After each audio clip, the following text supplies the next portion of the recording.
UFC 229 this weekend. We've already talked about, we know that Matt Damon's going to be there. Chose that over SNL and playing Brett Kavanaugh again.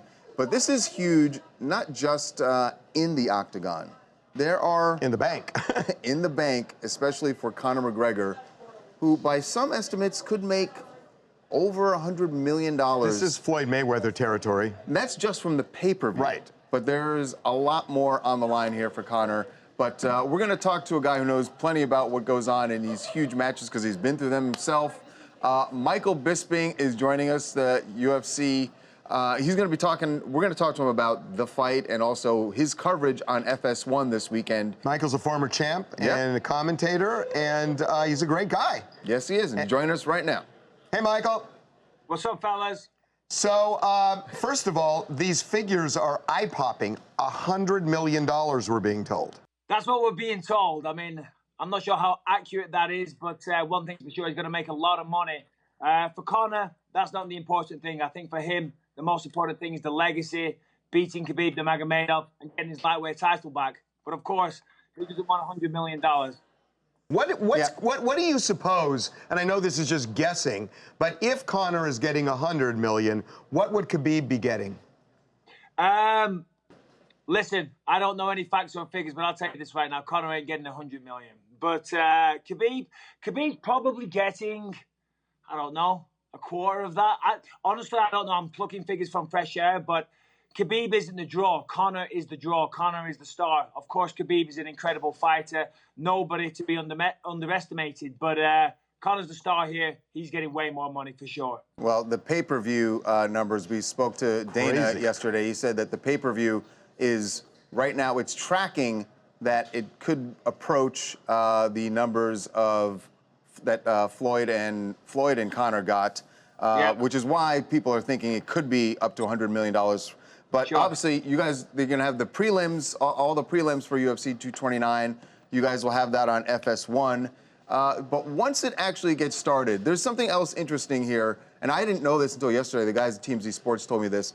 In the octagon, Conor's whiskey that he started, Proper 12, is actually going to have branding in the octagon. Does that feel like it's weighted a little bit? Yeah, if you're Khabib and you walk in, you see that his product is all over the octagon. How do you feel?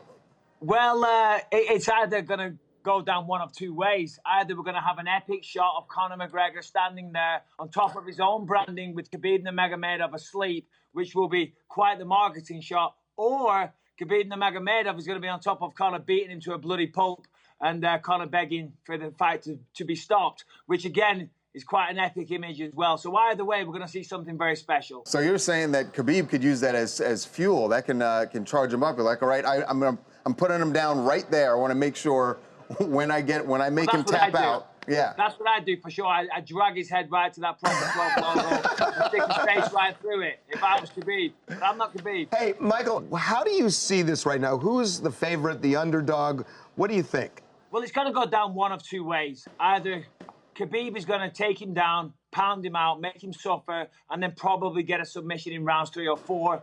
Or Conor's going to knock him out cold in the first round. The main difference is here, obviously, Conor's an incredible striker. Khabib is a fantastic wrestler. So it really is a clash of styles. But Conor is just very, very slick. He moves well. He's got great timing, obvious knockout power. And the fight starts on the feet every time. So I'm kind of inclined to lean towards Conor. But if it gets past the first round, I think Khabib wins the fight. Wow. That's all right. Interesting. Well, you can watch Michael Bisping on FS1's UFC post-fight show.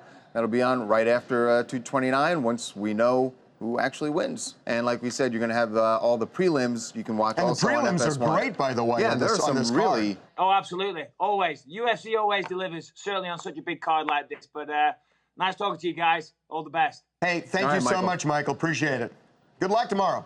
Thank you. And we're going to move on. Hey, before we move on, I need to know from you, who do you think is going to win? I don't know. You know what? I say that because I think people who, when you predict a fight, it's just crazy because one punch out of nowhere can make a difference. And I've seen like 22 seconds into a fight, somebody gets in a lock. This is a lot of talking for someone who's it. afraid to make a choice. I'm not afraid. You don't want to make a choice because that you're afraid of being wrong. No, I'll tell you what I think. You got a 50-50 shot, man. No, I'm going to tell you what I hope. I'm so upset and offended by the racist things Conor McGregor said. I'm rooting for Khabib.